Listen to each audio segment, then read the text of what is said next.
Olá, boa tarde a todos. Estamos iniciando mais um programa Momento Coaching pela Up TV, todas as terças-feiras. Quero deixar o nosso agradecimento a Liliana Gonçalves e hoje estamos trazendo uma mulher que é a nossa convidada especial. Convido a vocês a participarem do programa acessando o portal www.uptv.com.br. Bom, vou apresentar a nossa convidada de hoje, Renata Rocha. Muito obrigado por aceitar o convite e participar do nosso programa, Renata. Eu que agradeço a vocês aqui, Rogério, principalmente, né, com seu programa Momento Coaching. Agradeço também à emissora EPTV e aos telespectadores da emissora, né? Web telespectadores, né? Isso. Fico muito feliz e muito honrada de ter sido chamado por vocês aqui hoje e mandar um abraço para todo mundo aí e pedir para que as pessoas continuem assistindo. É isso aí. Bom, vamos falar um pouquinho da Renata. Fisioterapeuta, pós-graduada em acupuntura, autora de projetos sociais, presidente eleita do Rotary Clube de Rude Ramos, presidente do Clube Solidariedade. Partido. E agora, nossa, candidata a vereadora em 2012 e candidata a deputada estadual em 2014. A mulher é política. Mulher é tudo, né, Rogério? Hoje em dia a mulher faz tudo. A mulher é dinâmica, a mulher é mãe, ela é profissional. Ela faz comida, ela passa roupa, ela está na Câmara dos Vereadores, ela está na Assembleia Legislativa. O importante é que a mulher vem evoluindo dia a dia, né? Legal. Então, gostaria de começar a conversar com você, porque nós vamos ter muito assunto, o pessoal vai adorar esse nosso bate-papo. Me diz uma coisa, como fisioterapeuta, me conta um pouco dessa tua profissão. Eu me formei em 99 na Universidade Federal de São Carlos, né? Você é de São Carlos? Eu não sou, eu sou mineira, sou de Varginha. Inclusive, mandar um beijo para minha mãe que está assistindo também, lá em Varginha, sul de Minas. E eu me formei na Federal de São Carlos, em fisioterapia. Logo depois eu fiz uma pós em acupuntura, que é o meu trabalho até hoje. Eu me especializei em acupuntura, tenho um consultório próprio. Onde fica? Fica no Rude Ramos, na 21 de abril, no bairro Rude Ramos mesmo. Você quer deixar o teu contato? Eu queria, o meu telefone celular é 99977-0214 e o meu e-mail é recris.rocha@terra.com.br e hoje em dia, como é comum, né, o Facebook, que é Renata C. Rocha. Legal. Lá eu atendo os pacientes com patologias diversas e vem aumentando muito a acupuntura porque ela não utiliza remédio, é uma maneira mais correta de se tratar um paciente porque você não tem efeito colateral e a gente tem 100% de cura em todas as patologias tratadas. Então tá bom. Já que você está falando de cura, isso tem alguma relação com emocional, com alguma coisa? Como é? Conta alguns casos assim interessantes para as pessoas que estão participando do nosso programa. Sabe, Rogério, todo mundo me faz essa pergunta e as pessoas pensam que a doença ela vem simples, pura fisicamente, né, por um problema físico. Mas na realidade é uma somatização de efeitos emocionais que vem carregando com a pessoa durante anos. Então a acupuntura ela explica isso. Uma pessoa que tem um distúrbio emocional, por exemplo, uma depressão, uma síndrome do pânico, um medo, um estresse, um estressado. Hoje em dia todo mundo está estressado. Mal ela sabe que no futuro ela vai desenvolver uma patologia, porque o desequilíbrio emocional, ele gera um desequilíbrio energético e esse desequilíbrio energético gera um problema físico, né? Uhum. Então, tudo que se falava durante anos que é somatização, realmente é. Então, a gente tem que tomar muito cuidado com o nosso emocional, principalmente nós, mulheres, porque a gente carrega hoje em dia um fardo muito grande. A gente quis trabalhar, quis evoluir profissionalmente, mas a gente também tem um lado mãe. Então isso vive em conflito. Então eu recebo muitas mulheres no consultório com depressão, com síndrome do pânico, com medo. E aí eu tento explicar para elas isso, que elas têm que lidar melhor com o emocional delas. E de que forma isso melhora? Através da acupuntura. Mas a acupuntura tem uma parte onde você faz algum tipo de aplicação e também tem a parte da conversa, do... A gente acaba conversando, né, Que é um Rogério? tipo Mas de na uma realidade terapia. ele é meio multidisciplinar. Eu geralmente indico para o paciente ir se tratar com um psicólogo. Quando é um caso profissional, eu peço para procurar um coach que é como você, né, sua profissão, que eu acho muito importante. Inclusive, tenho pacientes que você trata também e estão melhorando a cada dia. Então, eu sempre faço essa indicação, que haja uma multidisciplina tratando esse paciente. Mas, sem querer, você acaba conversando porque você tem que resgatar desse paciente o que ele está sentindo. Então, a primeira consulta, ela é longa, ela demora quase 1h30 para eu tratar esse paciente. Eu não coloco agulha logo de cara, como a gente tem que conversar, saber o que está se passando. Porque muitas vezes o paciente vem para tratar uma dor nas costas, mas o problema dele, por exemplo, da dor nas costas, é o meridiano do fígado. O fígado, para nós, significa raiva. Ele atinge músculos, tendões e ligamentos. Então, uma coisa está ligada à outra, né? Impressionante essa coisa, né? Você me entende, né? Porque tem a ver com a sua área também. Ela é extremamente verdadeira, né? Porque o emocional, ele afeta tudo. Tudo. E você tem aí, em cima do que você está falando, eu vejo que você desenvolve uma habilidade, eu estou te perguntando, que eu vejo com as pessoas que eu trabalho, que ela é muito difícil, é ouvir. Porque eu acredito que quando uma pessoa chega lá, você tem que ouvir muito. Ela vai virar o caminhão de melancia em cima de você, contando toda a história, que é onde você vai fazer o diagnóstico, com toda aquela... Você está me falando isso e eu me lembro de ontem. Ontem eu tratei uma paciente, até se ela estiver assistindo, o nome dela é Horaide. Eu falei exatamente isso para ela. Eu falei, nossa, como eu amo ouvir vocês. Para mim parece uma novela mexicana. Eu adoro, porque eu fico ouvindo e quando ela volta na outra semana, eu pergunto como que foi. E aí, você conseguiu lidar melhor com aquela situação? Então, eu acho que isso é típico da nossa profissão. A gente ama as pessoas que a gente está tratando. A gente faz aquilo com o maior amor do mundo, com a maior verdade do mundo. Então, você fica preocupado mesmo. Será que ela conseguiu resolver aquele problema com o filho dela? E aquilo fica... Você não leva para casa, mas quando ela volta no consultório, você fica feliz quando ela fala assim, olha, eu consegui resolver com a simples conversa que eu tive com você. Legal, né? Isso é Isso a gente leva para a vida, né?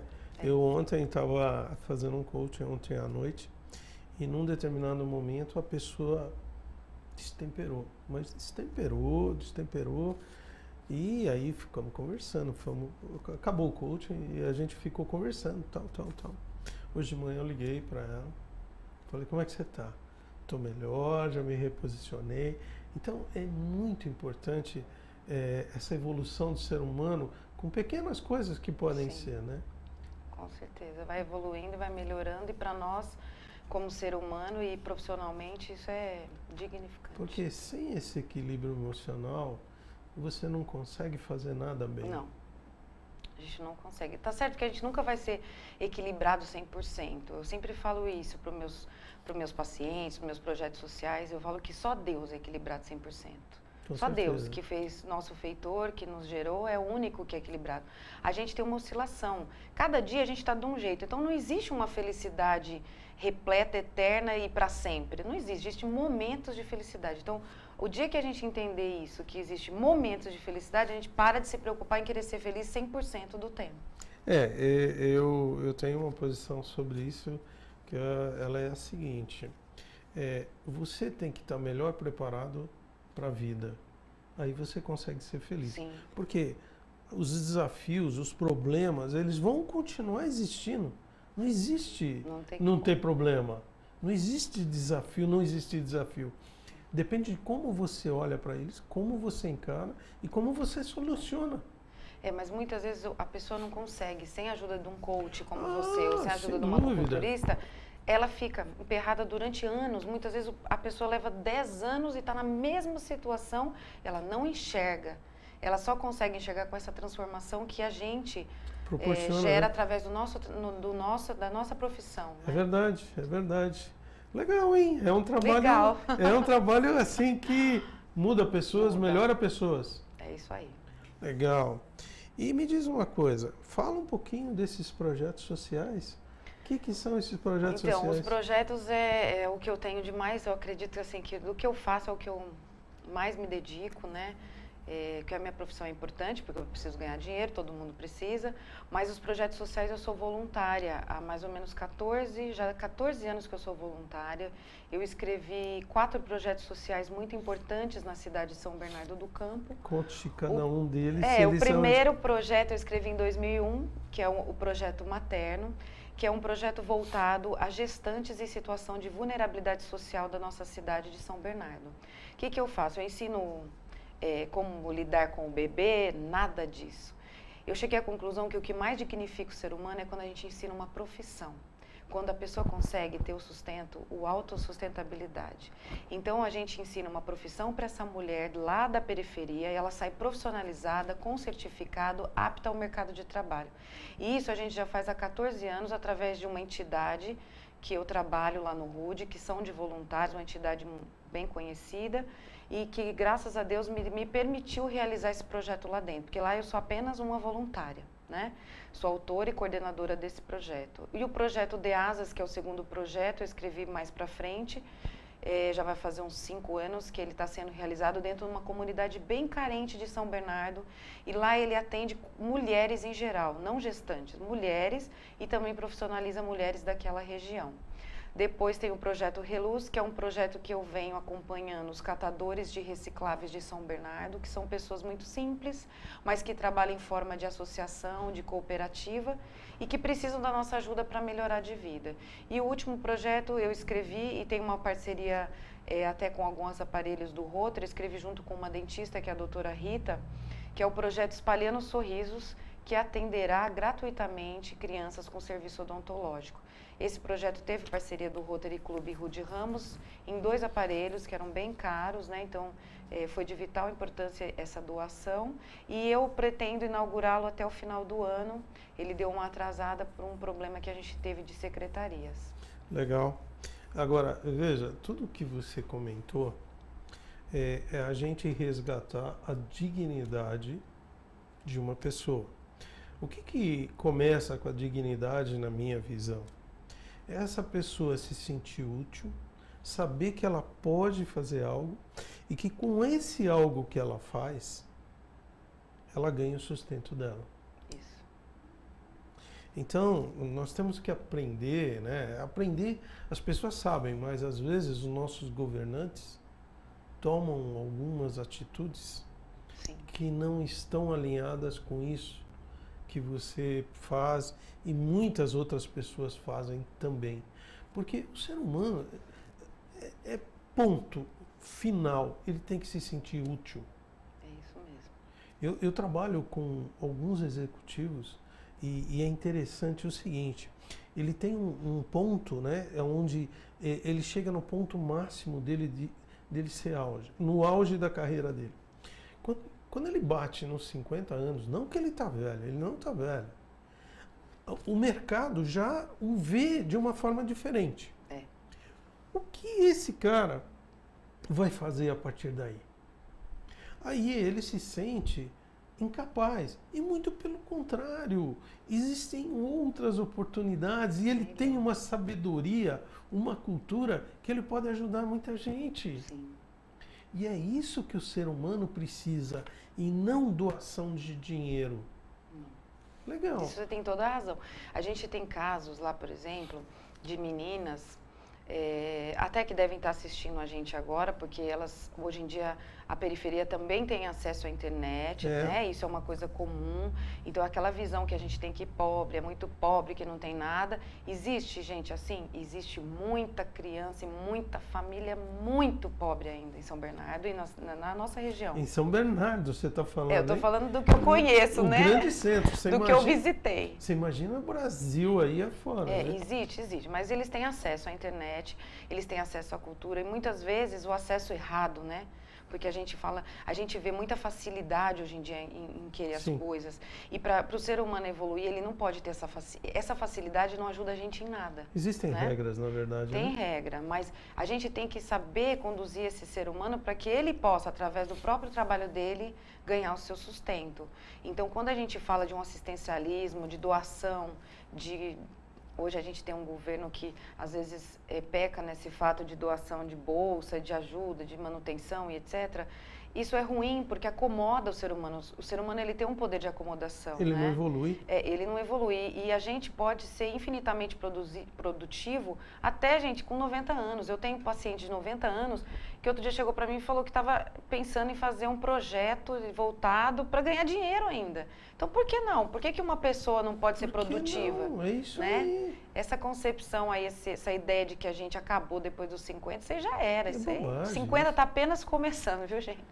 Apenas começando. Me diz uma coisa, e por que essa veia de trabalhar em projetos sociais? De onde vem? É de família ou isso é uma coisa sua? Não, como é que é? Eu acho que o voluntariado, eu aprendi isso com a presidente da entidade que eu trabalho. O voluntariado, ele é um despertar. Cada um tem o seu tempo. Não é porque eu faço voluntariado que eu sou melhor do que quem não faz. Muito pelo contrário, não existe nenhuma diferença. De repente, você não faz um voluntariado igual o meu, mas você tem uma empresa onde você emprega 500 funcionários, olha quanta gente você está ajudando, quantas famílias você está ajudando. Isso é a mesma coisa. Né? Então, ninguém é melhor porque faz voluntariado. Mas o voluntariado é um diferencial, porque a pessoa ela faz sem pensar no que vai ganhar. Eu, há muitos anos atrás, eu queria fazer alguma coisa sem ter interesse econômico. E eu gostaria de me sentir bem naquilo. Então, quando eu procurei essa entidade na época, eu fui recebida de braços abertos e eu gostei desse jeito. Eu tenho mais prazer em fazer isso sem ganhar dinheiro nenhum. É diferente quando você tem um trabalho onde você ganha, é bem diferente do voluntariado. Então, o voluntariado é um despertar. Tem gente que desperta mais cedo, como foi o meu caso, ou de pessoas até jovens de 17 anos que já fazem projetos gigantescos na periferia. É incrível, né? Né? Como tem pessoas que vão despertar quando estão mais de idade. Então, eu não sei, é um tempo, cada um tem o seu. Isso não melhora ou piora a pessoa. Define apenas que a gente vai melhorando a nossa humildade, o nosso caráter. A gente fica menos... Parece que a gente se compadece mais com a dor das pessoas. Fica né? menos fica mais arrogante, mais humano. Eu melhorei muito como pessoa nesses anos. Eu gostaria de ter a cabeça que eu tenho hoje com 17 anos, mas não dá. Esquece, já passou. É impossível. Já foi. Já foi. Bom, você faz um monte de coisa. Agora nós vamos abrir a porta da sua casa, se você permitir. Sim. Falar, como é que seu marido, seu filho... Como é que você consegue conviver com tudo isso, conciliar isso? Consigo, viu, Rogério? Mulher batalhadora? É porque assim, eu sempre acho que a família e o jeito do marido, quem faz é a própria mulher, ou ao contrário também, né? O próprio marido.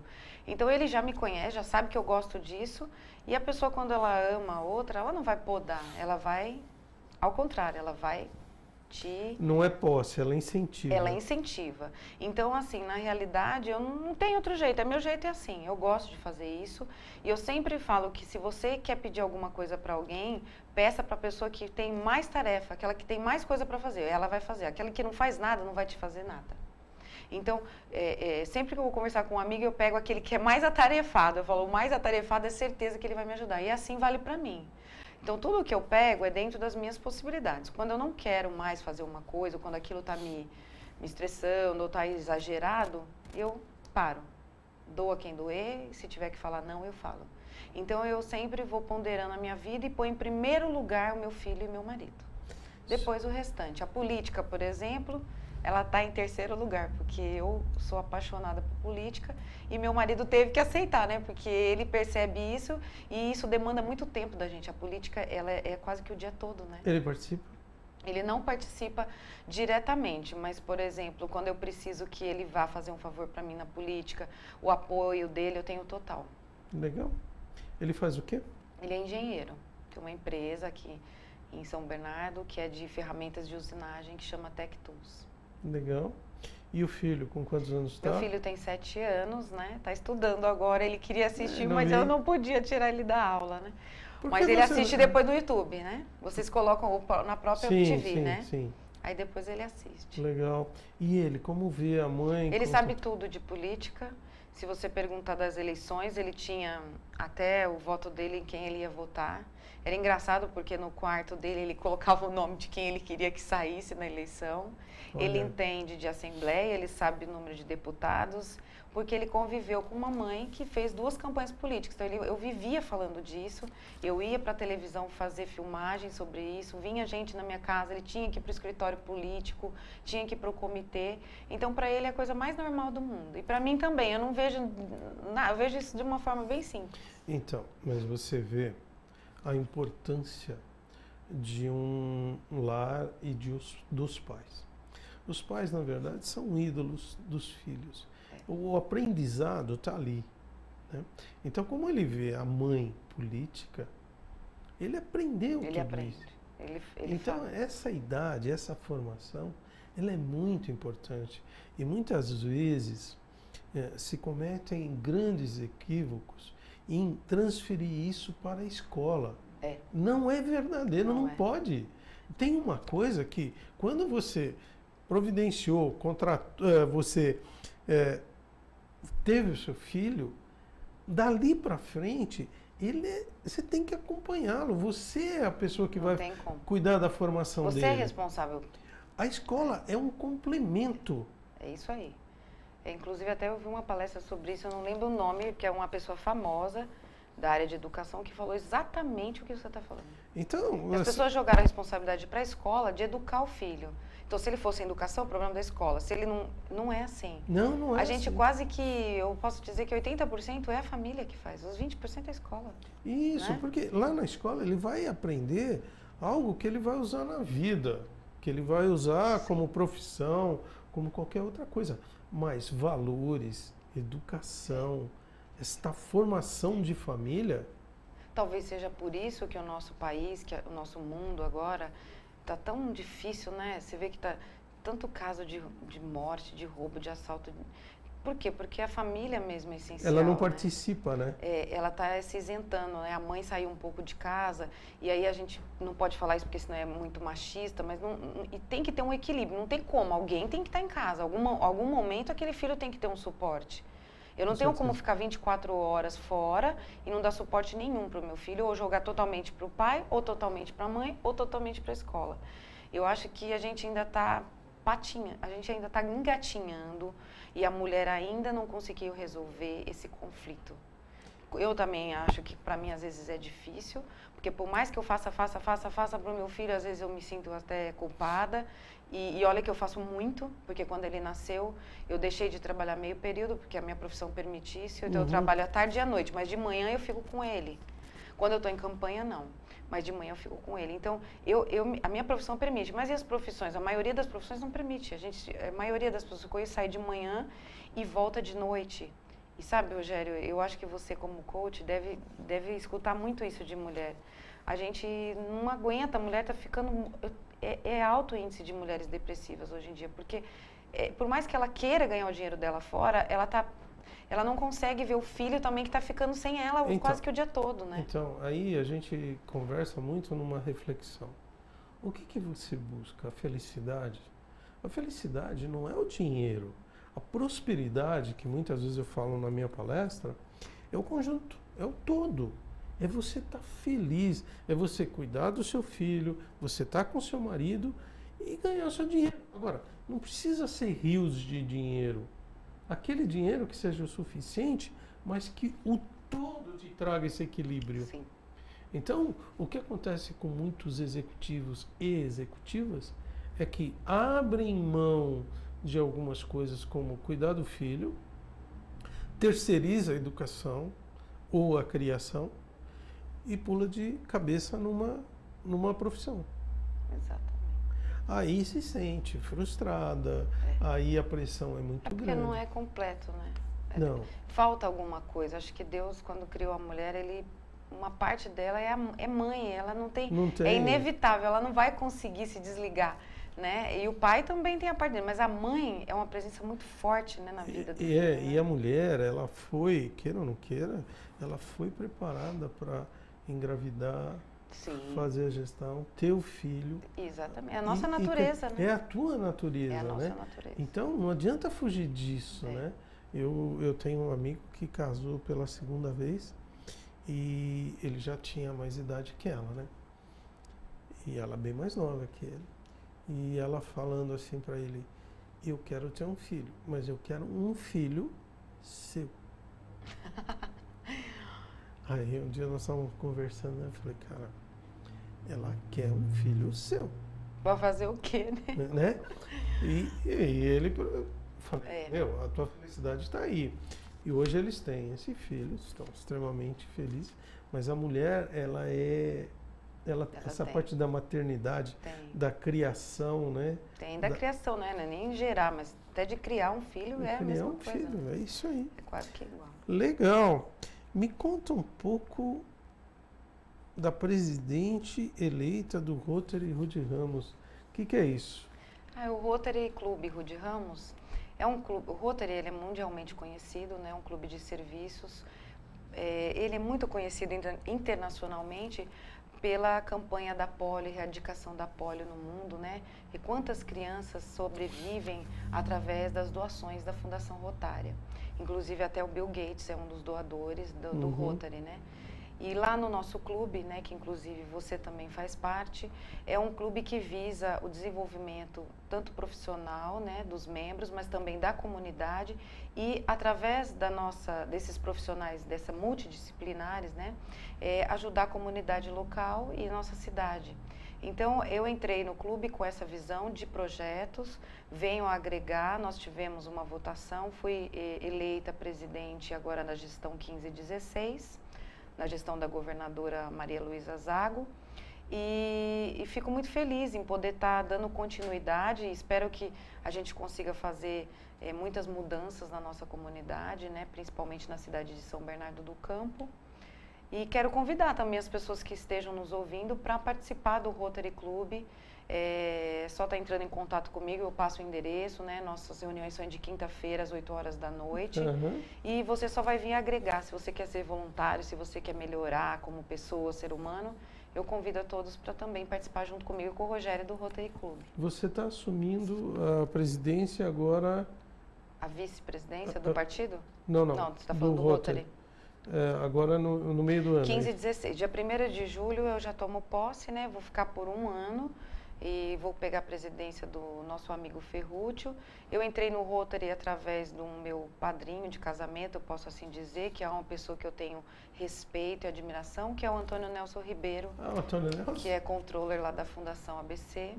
E é uma pessoa que me inspirou para entrar no Rotary também. A quem ele não inspira? Fala para mim. Difícil, né? É uma pessoa que é um doce, ele né? É muito inteligente. E trabalha que nem um maluco. Muito bom.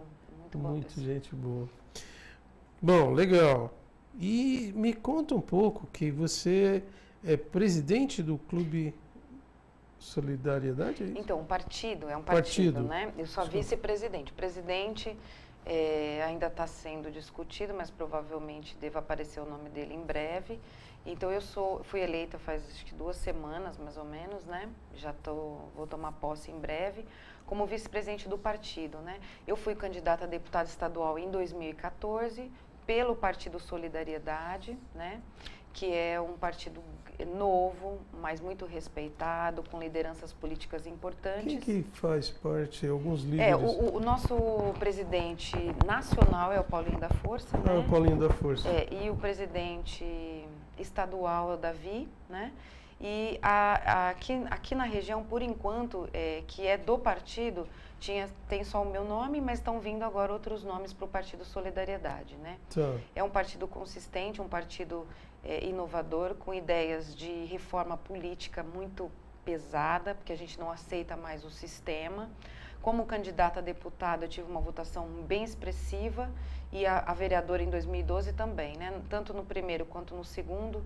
No primeiro eu fui pelo PPS, no segundo pelo Solidariedade, que são partidos de oposição ao governo atual. Legal. A gente vai falar mais um pouco de política, mas eu queria chamar um comercial. Podemos chamar o nosso comercial? Depois a gente continua com política com Renata Rocha. Obrigada.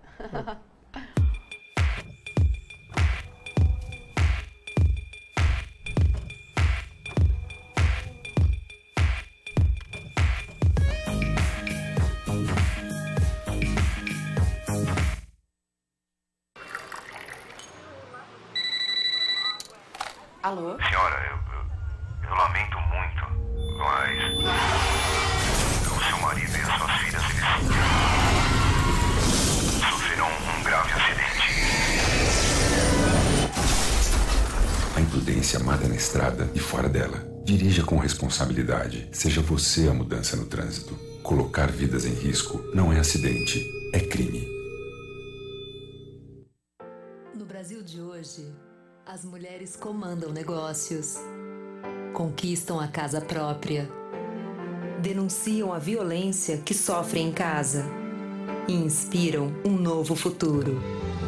No Brasil de hoje, as mulheres conquistam seu espaço e participam da construção de um Brasil mais forte. Acesse o site, conheça os direitos da mulher e os serviços disponíveis. Governo Federal.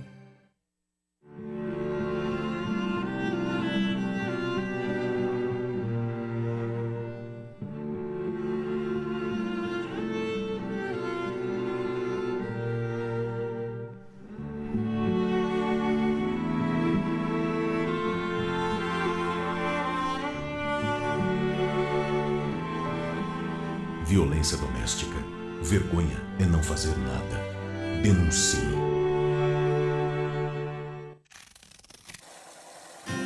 Laura transforma talento em emoção. Assim como ela, milhões de brasileiros ajudam a transformar o Brasil. Para quem trabalha por conta própria, existe o MEI, microempreendedor individual. Formalizado, você passa a ter nota fiscal, acesso a crédito, além de auxílio-doença, salário maternidade e aposentadoria. Eu me transformei. MEI. O governo federal transforma as pessoas que transformam o Brasil.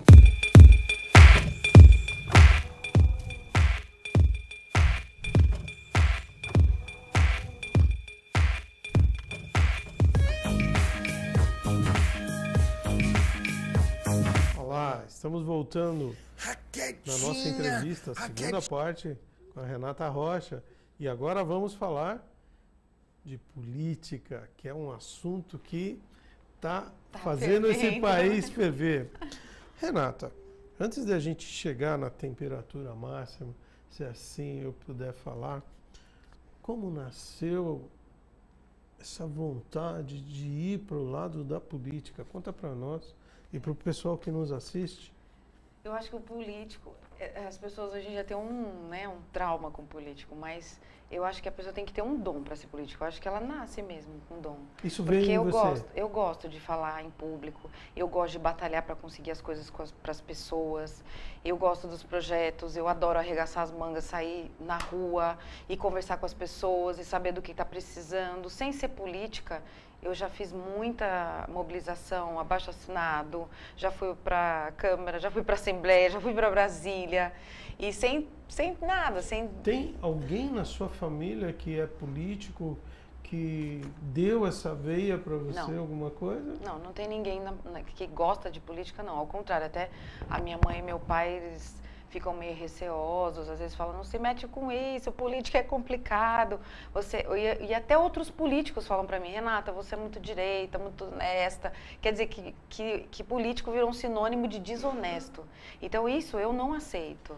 Então, outro dia eu estava conversando com uma pessoa e você vê como é que a coisa está assim, torta, se eu puder falar assim. Estão falando tão bem daquele juiz da Polícia, da Receita Federal de Curitiba, o Moro. É Sérgio Moro, né? Acho que é. Não, porque ele está fazendo tudo. Aí eu perguntei para essa pessoa, ele está fazendo o que deveria ser feito. É que nós distorcemos tanto a coisa que quando uma pessoa faz algo correto, ela é admirada de uma forma... É nossa obrigação, é obrigação do político, né? A mesma coisa da sua obrigação na sua profissão e na minha. Só que agora é porque assim, Deus usou demais os políticos, né? Quando entra um deputado, um senador, todo mundo aquela coisa, como se estivesse entrando Deus. E não é nada disso, é uma pessoa comum que ganha nosso salário, que quem paga somos nós, brasileiros, essa é a visão que eu tenho, e que nem deveria ser tão alto, porque as pessoas falam, Renata, você fala isso porque você não entrou ainda. Mas caráter, gente, a gente não muda. É que o que acontece é que está entrando só gente sem caráter na política. Só gente da pior espécie. E por que que acontece isso? Porque quem entra é geralmente quem compra voto, é aquele que tem mais poder de financeiro para poder entrar. Então, nós que somos pessoas que vão pela batalha, pelo lado pessoal, que gosta de projeto, a gente não tem a mesma abertura na mídia que essas pessoas. Então, não tem. Você vê, né? E o que eu quero dizer, na verdade, um vereador, ele é um empregado. Exatamente. Não passa disso, né? Ele é um empregado. Como eu sou, como você é. E ele tem que prestar contas. Isso. Que há uma distorção das coisas, você entendeu? E as pessoas não entendem As isso. próprias pessoas, Rogério, como que elas veem o vereador? Elas veem como uma pessoa que faz favorecimento pessoal. Na minha campanha, eu fiquei muito decepcionada na primeira campanha, por quê? Porque as pessoas vinham me pedir assim, ó, você pode me passar na frente, na fila, para conseguir tal coisa? Você pode arrumar um emprego para o meu filho? Então, a pessoa, ela só vê o candidato ou o vereador pedindo. Ele tem que pedir alguma coisa para você. Pessoal, na verdade. Ele não está pedindo, por exemplo, Renata, tem condição de uma praça aqui. Isso eu estou beneficiando a comunidade. Renata, olha, tem um projeto de crianças que precisam de patrocínio, porque eles fazem esportes. Isso são coisas que é o que eu gosto de fazer. Agora, a maioria das pessoas não pensam assim. Então, eu acho que nem sempre é o político que é corrupto. Às vezes é o próprio povo, não na sua grande maioria. Mas ele entende que o político, ele já viciou em procurar o político para isso. Então, o que o político faz? Ele tem que roubar. Porque para ele, pensa por mês a quantidade de gente que ele tem que dar dinheiro para conseguir daqui 4 anos se eleger. É praticamente ele é uma empresa. Virou um comércio. É uma empresa onde ele tem um monte de gente que ele tem que segurar com dinheiro, porque se ele não vai ganhar daqui 4 anos. Então, essa é a realidade. Então, o sistema tem que mudar completamente. Não adianta a gente falar que amanhã, na votação de o ano que vem para vereadora, todo mundo vai mudar e todo mundo vai se conscientizar de não pedir mais. Não vai acontecer isso. Isso é cultural. O que precisa é a gente ter um sistema, umas leis mais atuantes, mais rígidas, que não permitam de maneira nenhuma que o político faça isso. Que ele seja preso caso ele faça alguma coisa errada. Me diz uma coisa. Como é que você chegou na candidatura de vereadora? Como é que foi isso? Então, a de vereadora, eu vinha realizando os projetos, né? Mas eu não tinha, eu tinha procurado um político há uns 10 anos atrás, antes da campanha de 2012. E ele falou que eu não ia ter chance porque eu vinha de um perfil social e que eu não tinha jeito muito para política. O político tem que ter jeitinho, sabe aquele jeitinho esquisito? Nessa hora, ele te cutucou.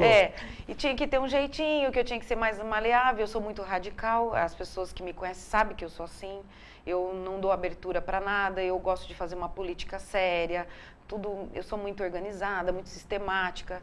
Então, ele falou isso. Quando ele falou isso, dali para frente eu falei, quer saber? Eu vou deixar aquilo lá mortinho, mas eu vou trabalhando. Quem sabe um dia aparece uma oportunidade e eu consiga me candidatar. Você pôs num compartimento eu do deixei, cérebro. E falei, eu vou fazer minha vida, né? Vou trabalhar, ter meu dinheiro, etc. Aí foi. Quando chegou uns 2 anos antes da campanha de 2012, eu tive a oportunidade, conversei na época com uma pessoa de um partido, e eu tive a oportunidade de entrar para... Eu já sabia que eu ia entrar para vereadora. Aí o que eu fiz? Eu comecei a guardar um dinheiro, né? Porque eu não queria, eu falei, eu não queria usar um dinheiro que era errado de ninguém, e campanha sem também nem nada de dinheiro não dá, né? Porque você precisa comprar cartão, folder, banner, etc. Então eu comecei a guardar. Então a primeira campanha foi única e exclusivamente com o meu próprio suor. Eu ia debaixo de chuva, eu ia nas feiras, eu conversava com as pessoas. Eu achava que se eu tivesse um tete a tete, eu conseguiria ter muitos votos. Eu tive bastante voto, mas não é o suficiente. Eu tive 900 votos. Para a primeira vez foi considerado muito grande. E com quantos votos? Com 2.300, mais ou menos. Então, por ser uma mulher e ter aquelas dificuldades todas, e a gente não elegeu mulher nem em 2012 aqui, nós não temos nenhuma vereadora em São Bernardo do Campo, não tem nenhuma mulher. E por incrível que pareça, porque a população que vota, a maioria é feminina. Então existe ainda um preconceito nosso, mulher com mulher na política. Por que Por essa quê? Boa mulherada pergunta, né? não vota na mulher? Eu não entendo isso, porque eu sempre votei para vereadora em mulher, né? Estou falando vereador porque nós temos uma presidente, mas eu sempre votei para vereadora em mulher. E eu nunca tive preconceito, porque eu sempre vi a mulher como uma pessoa capaz de realizar muitas funções, não de realizar uma função só. Então eu falei, poxa, acho que a mulher na política tem tudo a ver, né? Então eu sempre votei em mulher, nunca tive problema, mas eu já cheguei a perguntar isso para algumas pessoas. Sim. Mas a mulher, ela tem às vezes uma rixa, eu não sei o que é, isso é em todos os meios, não é só na política. E quando a gente faz pesquisa de votação, a mulher geralmente vota em homem. É uma coisa esquisita, né? A gente está tentando mudar isso, mostrando que nós precisamos acreditar que a mulher precisa se unir para valorizar até, por exemplo, o salário da mulher, que é inferior ao homem. Você sabe melhor dos problemas das mulheres do que um homem. Do que um homem. Pode ter certeza. E tem uma coisa, tem uma pesquisa que existe, que no mercado de trabalho as mulheres se corrompem muito menos que os homens. É isso mesmo, não é?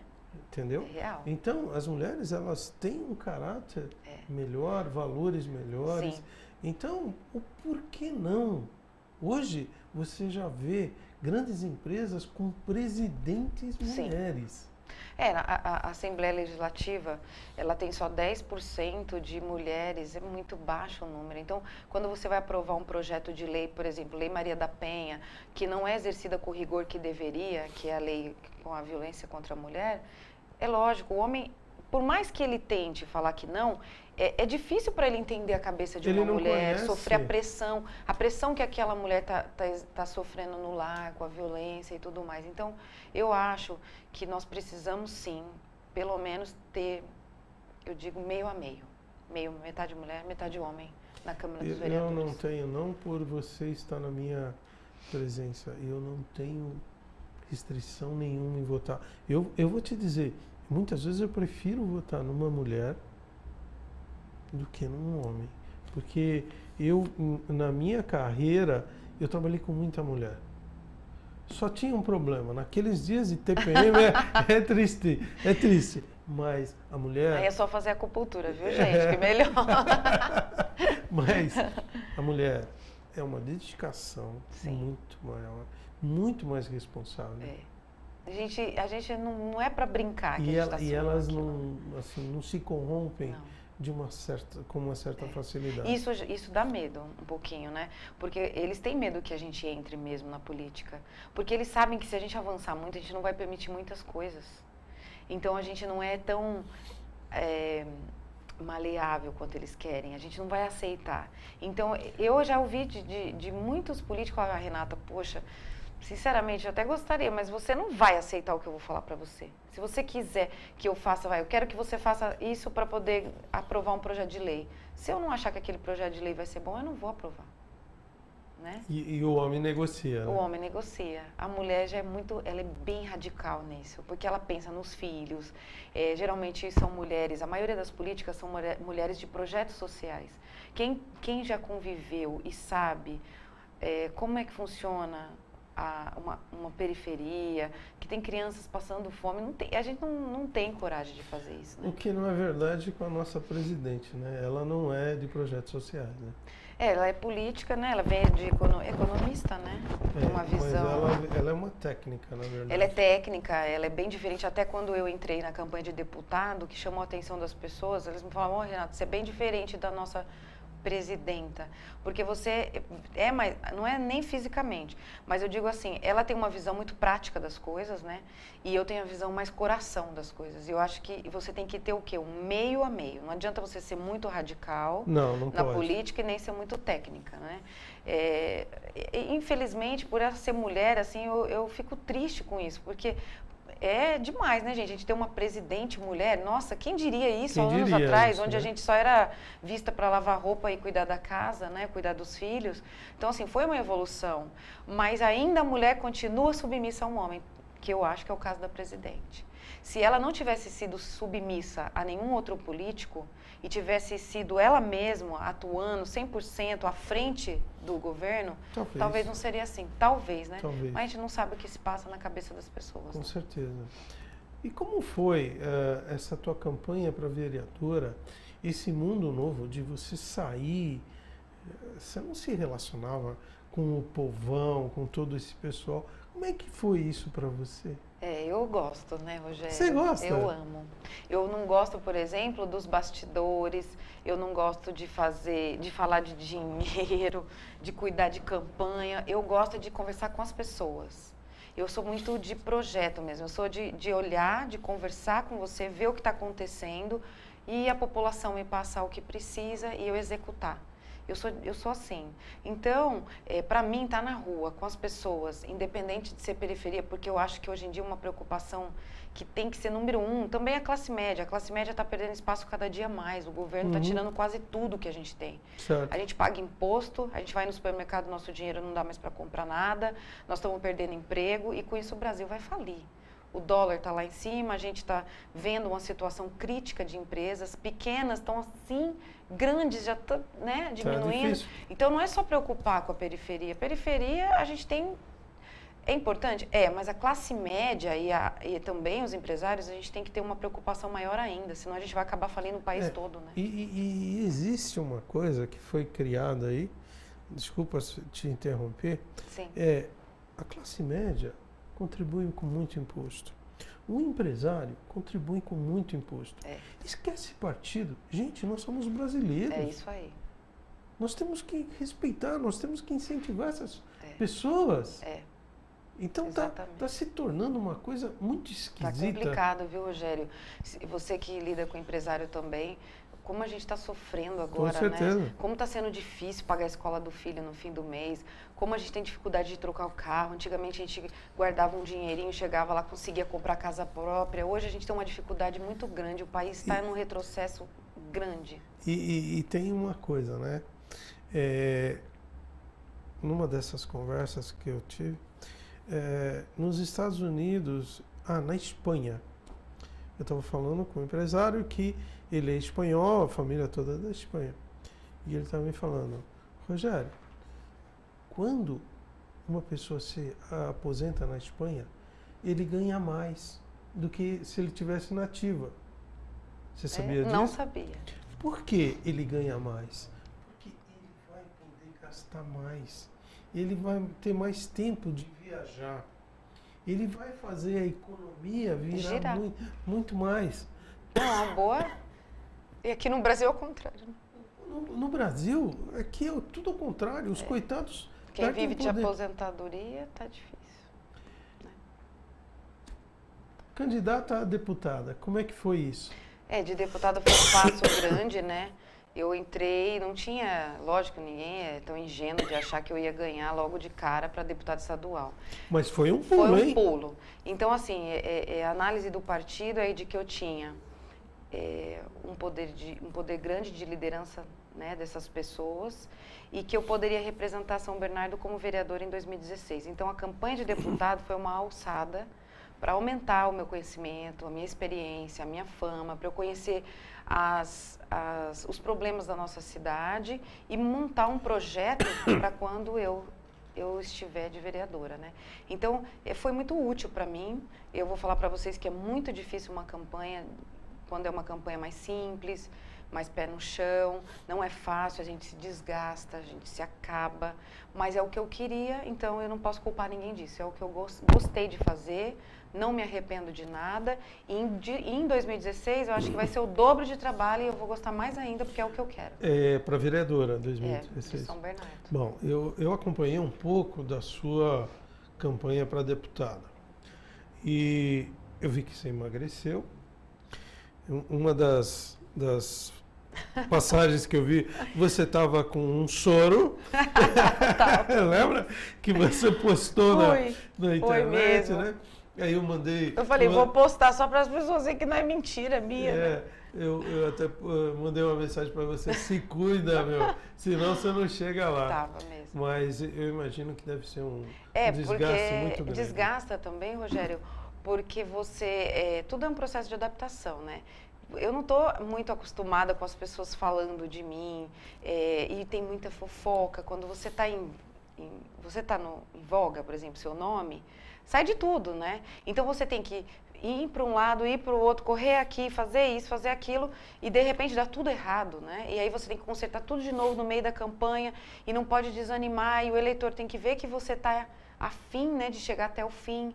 Então é muito difícil uma campanha política, é muito suado, só quem viveu uma campanha sabe o que eu estou falando. É lógico que tem políticos aí mega, que tem já uma estrutura de campanha bilionária, aí é muito mais fácil, né? Porque ele tem assessor para tudo. Mas a gente que está começando e que quer fazer uma transformação é muito difícil, porque a população, eu não consigo acessar todo mundo, eu não consigo chegar a todo mundo. Como é que eu vou fazer para chegar nas pessoas que eu tenho certeza que teriam pessoas que votariam em mim, mas que nem sabiam da minha existência e nem sabem ainda. Então leva um tempo para a gente gerar essa fama, leva um tempo para as pessoas conhecerem o nosso trabalho. O que eu peço para as pessoas é que elas comecem a se interessar mais por política, porque está vindo uma nova leva de políticos aí diferenciada. Uma nova geração. E a gente precisa trocar. Não é ficar assim, já está tudo uma porcaria mesmo, vamos deixar como está. Mas a gente não pode pensar assim. Porque a gente tem filhos, nós vamos ter neto. E o Brasil é uma potência. A gente tem condições de crescer e muito. A nossa cidade aqui, o ABC, é uma potência, gente. E nós estamos perdendo tanta oportunidade de gerar emprego para os jovens aqui. Tanta coisa errada que a gente está vendo. Então, precisa apostar em quem gosta de política, que são esses novos políticos que estão vindo aí. Legal. A gente já está chegando ao final. Você sabia? Passou Passa rapidinho, né? Você fica fazendo um monte de perguntas. Me diz uma coisa. 2016 você sai candidata? A vereadora. Tudo indica que pelo Partido Solidariedade, que é um partido de oposição, né, contra o governo atual. Eu respeito, eu tenho amigos que são da situação, mas eu não sou contra um partido ou outro. Eu sou contra corrupção, eu sou contra esquemas que estão sendo feitos, eu sou contra o sistema de campanha, eu sou contra o sistema político. É possível fazer esse país com ética, honestidade e querer trabalhar por ele desde que você queira ser um político? Sim, é possível desde que a gente consiga mudar as leis. Ok. Se você tiver que deixar uma mensagem, que a gente já vai terminar, para o pessoal que até 2016 você vai voltar aqui, tá? Espero, né?